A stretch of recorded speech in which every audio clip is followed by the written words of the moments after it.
Hello, BookTube.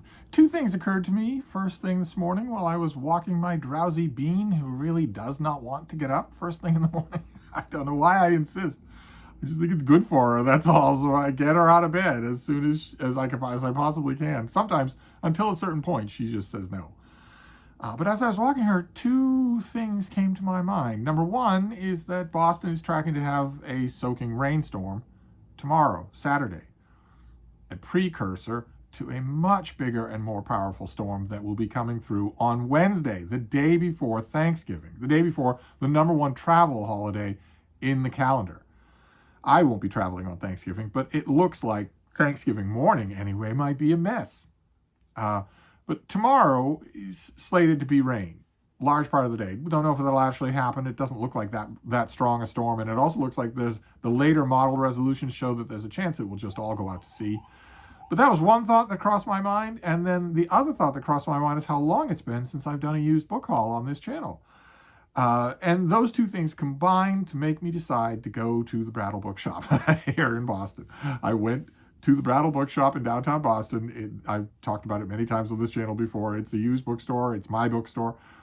And I went, and it was wonderful. It was completely mild. It was 80 degrees today. It was not a hint of weather at all. No dark clouds, no wind, no rain as of yet, nothing, just a summer day. So I went and I talked to the staff and I had a lot of fun, and I got a pile of books that I want to show you. I got an enormous pile of books, and yet that leather shoulder bag handled them easily. I really do need to devote a video to that bag on its own. Aaron Facer started Bag Tuesday a long time ago, where we talked about a couple of his everyday carry bags. Got a few people to do that as well, and I did. I made an endless number of videos for Bag Tuesday. I'm thinking I might do a Bag Tuesday this coming Tuesday. Also, Aaron Facer has just recently revived his NookTube, where he gives you a thorough tour of his reading nook. He had done that before, but he rearranged his reading nook. I also have rearranged a couple of my reading nooks, so I will be doing that as well. But I should do a video about the bag, but it handled everything perfectly. And I want to show you what I got. In case I'm trapped all day tomorrow with the rain, so that I have plenty of stuff to read. I got a ton of mass market paperbacks, and then a couple of trade paperbacks, and all the rest were big, heavy hardcovers, including a box set. The first two paperbacks that I got, I admit I am drawn to the cover artwork. This is a murder mystery series. This is an author that I've read. I have her all on ebook, almost all. But I love these old 60-cent paperbacks. I just love them. And there were two of them there for $1 each, so I don't imagine that they will survive a read. The author is Mignon Eberhardt, who's not known now and not remembered, and was not all that familiar to me in the course of earlier March Mystery Madnesses. Now I've read everything, and I'm in the process, that very enjoyable process of rereading things to try and figure out what's really good, what do I like the most. I found two of hers, and it's the cover artwork that drew me in. This cover artist, I don't know this artist's name. I've seen this cover artist in a number of different mysteries, and it's beautiful stuff. The first one I got was Danger in the Dark, and that is just terrific as a cover. That is just amazingly good. And then I also got From This Dark Stairway, another great cover. Just, I know that I like Mignon Eberhardt anyway. They tend to be awfully predictable mysteries, which you'd think would be, a kryptonite to a mystery series, but not really, just the first time through. They're very good psychologically, and that makes them rereadable. And I haven't read these two at all. I don't think I have ebooks of these particular two. Then I got a bunch of Westerns. Because those of you who are new to this channel, maybe you're new to BookTube, we have an event on BookTube called June on the Range, where we read Westerns. The dimier and dime storier, the better. and I read a pile of the Western paperbacks that I had assembled for that purpose last June. And it was time to replenish the ranks, so I did. I got a bunch of dollar Westerns that I will just chuck aside. I won't read any of these between now and the end of the year. I will chuck these aside on the assumption that maybe I will be back in 2024, that I'll be making BookTube videos, that I'll be doing June on the Range, all those assumptions. So the first one is Frank Gruber. I think I've read him before for June on the Range. This is Town Tamer. Look at that. Lots going on that cover. Then we have something by C. William Harrison. Not sure I know that name. This is Border Fever. Next time you send a man out to kill me, have the guts to come yourself, is the quote on the cover. And as is true with so many He-Man quotes from Western novels, that doesn't actually make any sense. Next time you send a man to kill me, have the guts to come yourself, does not make any sense. But this is the cover. To put it mildly, I have had nights just like that. We'll see if this book takes a different turn. Somebody wrote on the cover as these old paperbacks. Nobody ever thought these things were going to be around in 70 years. Nobody ever thought that somebody in 2023 would be buying one in Boston. Then The Man from Yuma by Hal Everts. Look at that, huh? The cover makes sure to tell us it is complete and unabridged. Okay, all right, fine. Then William McLeod Rain. I feel certain that I know that name. I feel certain that I've read a few of these people before. This is called Clattering Hoofs. 6 guns roar for rangeland justice. You know, I don't know what to do about any of this. I don't know what to do. Number 1, hooves don't clatter. Number 2, the plural is H-O-O-V-E-S. And number 3, you expect me to root for a hero who's a lefty? I don't think so. But anyway, then we've got George Garland. I don't know if I know that name. This is Doubtful Valley. It looks like he is lying in wait for them.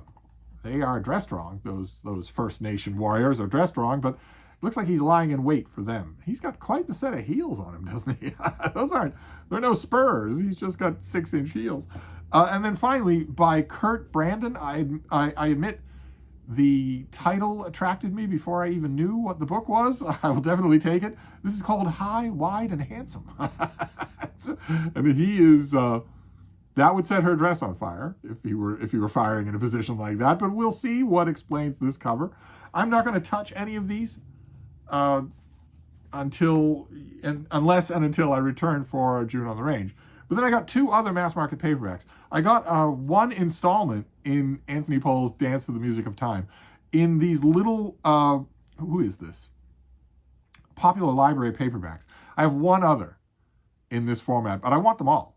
What I wouldn't give. I'm sure that these were made as a box set at some point or other. What I wouldn't give to have a box set of them all. These are little novels in a long novelistic sequence. Dance to the Music of Time is probably the most famous of the 20th century sequence novels. And technically, every individual book is supposed to be readable on its own. That gets less and less believable as the series go on. I think that Pohl probably does it better than anybody. And this is a book that naturally is my favorite. This is Books Do Furnish a Room, where we are following a fairly large cast of characters throughout this whole novel sequence. And in the course of the sequence, Pohl turns his attention, novelistic and satirical, he turns his attention from one subject to another. The main subject is politics, because the most interesting character in the sequence ends up being a politician. But there's also marriage mores and marriage fidelity. And in this book, as you can tell from the title, he turns a large part of the focus to the publishing world, periodicals and books. And I think predictably that's probably why I love this more than I love the others. But now I have it as this little paperback. So I now have 2 of these. And we'll just see if I can find them all. And because Penguin has never done a beautiful Penguin Classic Deluxe set of Dance to the Music of Time. The one paperback set that I have ever seen in the United States is so poorly made. Barely any glue attaching the covers to the text block. So you'd be crazy to buy it. You'd just be crazy to buy it. So I haven't found a set that I really like. This is the closest thing to a set that I really like, but good luck finding any of the others. And then this next one came up in a live stream. I was recently a guest on the Friday Night Live with Greg and another Bibliophile Reads and Alan from Big Hard Books and Classics. We had a wonderful chat, just rambling all over creation. And at one point, Greg held up a novel that he didn't like, and that he'd had it forever. He finally got around to reading it. He didn't like it, and was kind of not going to get rid of it. It's just going to go back on the shelf. And he mentioned at one point in that live stream that when you look it up on eBay, it can be very expensive. And that got me curious because it's an author that I tend to like. And I hadn't read, this is the author's debut, and I hadn't read it in forever. Well, actually, you will tell me when, right? Because this is a translation. Yeah, 1981. I read it in 1981. This is Almost Transparent Blue by Ryu Murakami in a Kodansha paperback here. This was his debut. He wrote it while he was still a college student. It's saturated. It's autofiction. It's 100% autofiction. It's saturated with his whole world, all of his friends, all of the incredibly destructive things that they were doing and all the weird fads that they were indulging in. It's not really a novel. The more I learn about Greg's reading taste, the more believable it is to me that he just didn't like it at all. There's not a whole lot to like here except virtuoso language. And although I think, actually, are you going to tell me? Are you going to tell me who does the translating here? Nancy Andrew. I remember Nancy Andrew capturing a lot of the sort of surrealistic feel of this book, but all of the reviews that I've heard, this thing was a huge hit in Japan. And all the talk that I've ever heard about it, either in reviews or from people who read it when they were a teenager, all leads me to believe that the prose of the original is much better than the translation. And the translation is really good. So when I saw that, I did not go on eBay and pay $70 for this thing. Instead, I went to the Brattle and paid $1 for it. But I'm curious to reread it. I saw it and grabbed it right away because I like Ryu Murakami a lot more than I like Haruki Murakami. And little did I know that this was going to be the day's theme. Not Japanese fiction and not drug fiction, but debut fiction. I kept finding debut stuff in today. Like, for instance, I found Adam Hazlitt's debut novel, You Are Not a Stranger Here. These are stories. You've got a sort of a starling flock of humans up on the top there. He has not been a prolific author since then, but this thing was universally praised. I loved it when it first came out in the 1980s, I want to say. Are you a 1980s baby? No, what am I thinking? You weren't born. You were long since not born in the 80s. No, 2002. 2002. So this would have featured on my year-end Steve Reads list, either on fiction or debut fiction. I always talk about how I love debut fiction, how I love the limitless possibility of it, the blank page nature of it. But I don't often talk about revisiting debut fiction because I don't often do it. As a reviewer, I'm so caught up in the author's latest thing.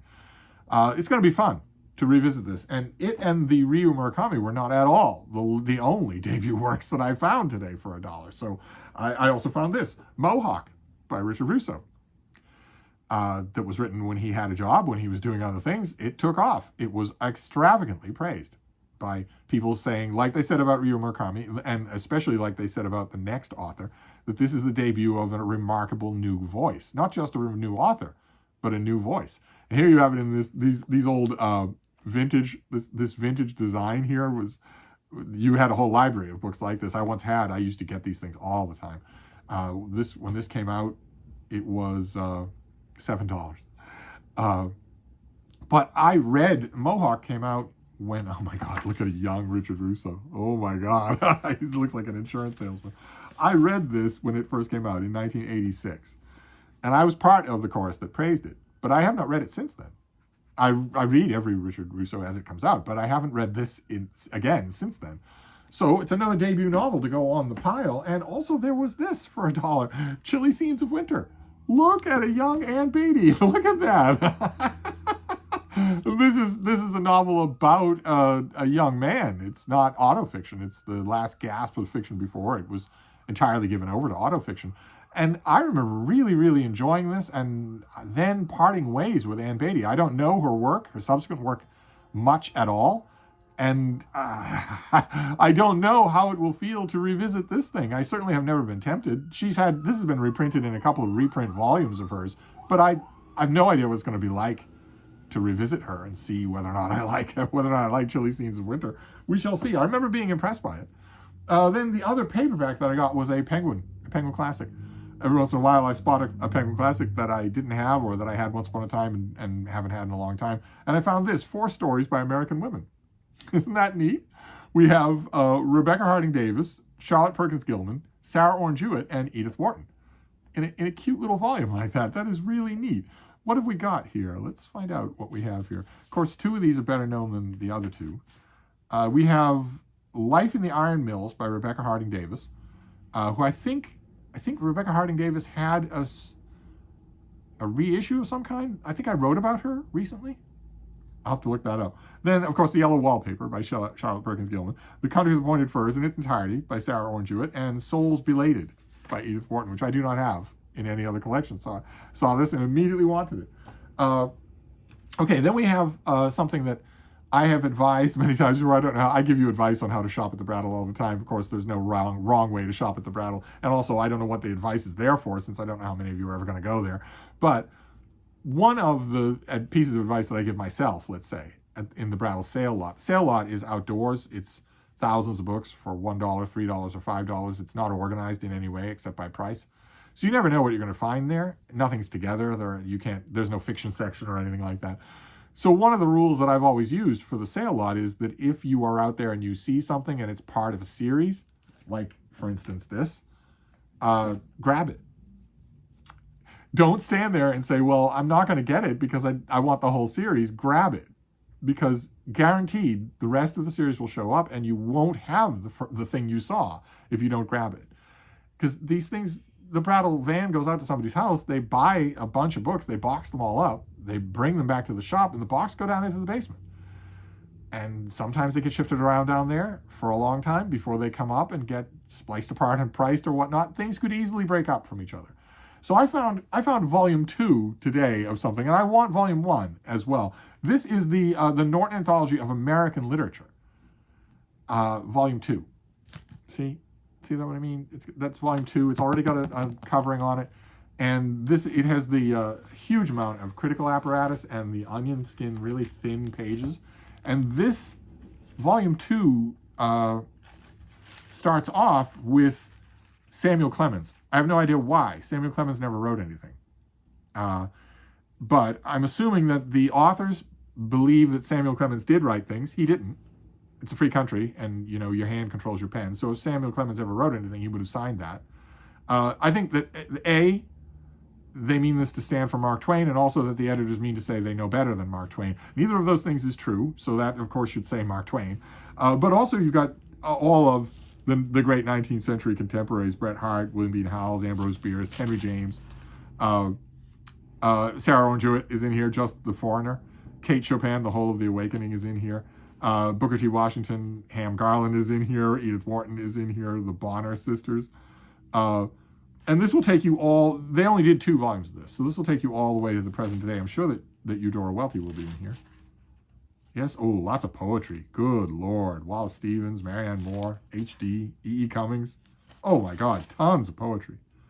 I'm kind of looking now for Eudora Welty because they're up to her now. Okay. Yeah, Eudora Welty's in here just for Why I Live at the P.O. Oh, and that is touching too, because they have birth and death dates for all the authors in the table of contents, and with her it just says 1909 dash, because she hadn't died yet. Okay, great. So this goes all the way up to Sylvia Plath. And we'll have a lot of figures in here that I want to revisit. And you might think this is a kind of odd thing for me to get, but I'm a big fan of these Norton anthologies of literature, provided you get them early enough. Provided you get them before their entire publishing arm was ideologically captured, so that the table of contents that is supposed to be the most great and noteworthy literary figures will no longer be that. Instead, it won't be dictated by literature at all, and it won't care about literature. But this is early enough, and I grabbed this even though I did not see volume 1. So my beloved Washington Irving, my beloved Nathaniel Hawthorne, my beloved Herman Melville, they are not in here. But they'll be in volume 1, and if I had left this and told myself, well, don't get it, because you want both of them at the same time. If I had left this, I guarantee you that the next time I go to the Brattle, I would see volume 1, but volume 2 would be gone. Somebody would already have grabbed it. So I have this. It's got a lot of great stuff in it. If I never find volume 1, then I never find volume 1. But I think I will. I think I will. I was lucky enough. Last year or the year before that, I found the Norton Critical edition of the Norton Anthology of English Literature with the dust jackets. And there I found volume 1 and volume 2 at the same time. It was a neat little purchase. But Not this. I'm perfectly okay. I'm sure that if volume 1 turns up, I have as good a chance of finding it as anybody else does. Then I found this thing. Oh my. I haven't found this. I haven't seen this outside of a library ever. So I'm so happy to get it. This is from, what do we got here? This came out in 1984 from Down East Press, part of Down East Books and Down East Magazine. And this is Kasky Stinnett's book, One Man's Island. He bought a little 3 square mile island off the coast of Maine, in Casco Bay, I think. Is that right? Is that where it was? I don't know that you're going to tell me. No, you might not tell me. Well, he actually gives you the nautical map of where his island is. A tiny little thing that it was all his own. He could claim it. He could live there. He was an editor, fairly influential editor of a handful of magazines, really, really good. Wrote a column forever and ever. And you used to spend a lot of time on this island, his own island. I read this out of a library, I think in Maine. I think in Ogunquit, Maine. I read this out of a library and loved it. Never even crossed my mind that I would ever see a copy out in the wild. So overjoyed. It's not illustrated in any way. It's just his wonderful, wonderful prose. It's fantastic. I have it now. I'll put a covering on it and that'll be that. But that was not the find of the day. This next book was the find of the day. This is Aviva Gottlieb Zornberg, who did, her debut was The Beginning of Desire, which was, I've shown it to you on this channel a couple of times. It's a volume of her meditations, her scriptural analysis and meditations on the book of Genesis. And I've read it a couple of times. I really, really enjoy it. When it comes to commentaries like that, it's all about the spirit, no pun intended, of the commentator. It's not really about breaking new ground, obviously. And ever since I read that book and reread that book and have that book and move it around on shelves and whatnot, I have always wished that I could find her other scriptural meditations. She wrote an entire book on Leviticus, I think, or an entire book on Deuteronomy. And most of all, the one that apart from Genesis is my favorite, but the one that I wanted the most aside from that, I actually found today. Unbelievable. This is The Particulars of Rapture, her reflections on the book of Exodus. I'm going to consume this thing. It's just consumed. Twice as long as the first one. I'm going to consume this thing. The joy of finding this. Just wonderful. I know already I'm going to love this. I have lived with the book of Exodus for a long, long time. I've read it far, far more times than I can count. I've read studies of it, more studies of it than I can count. This is going to be a joy. Just a pure joy to go through. I may let it bump everything and just read it tonight. And then the box set. The box set is not in the best of condition, but that's okay. I'll take it anyway. This is Christopher Ward's gigantic book. It's always split in two because it's a 1,500-page book. The War of the Revolution. So not the Revolutionary War, but the War of the Revolution. This is 2 volumes where he goes through the entire military history of the American Revolution. Every little encounter, every big encounter, always with maps involved. And this is so energetically written. It's just terrifically written. It must look on the surface like a boring thing, but it is beautifully, wonderfully done. I've had this so many times. This is not the best of condition, but when I saw it, I suddenly realized, oh wait, you don't have that. You should grab that and give it a reread.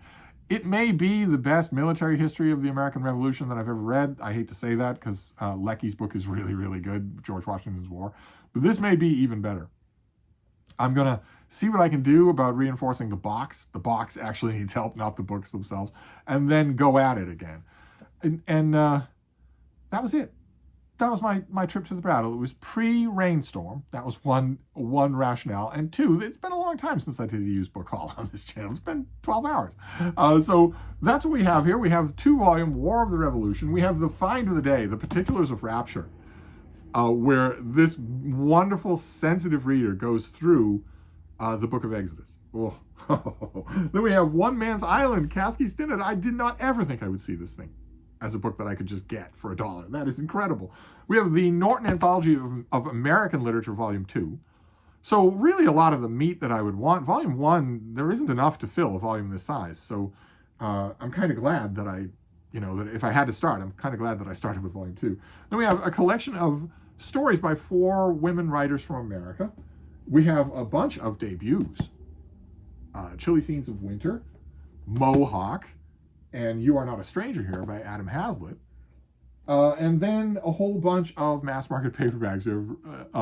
Also a debut, Ryo Murakami's debut. This was right after this. He did Coin Locker Babies, and it was an even bigger hit than this thing was. So he was set after he was set after that.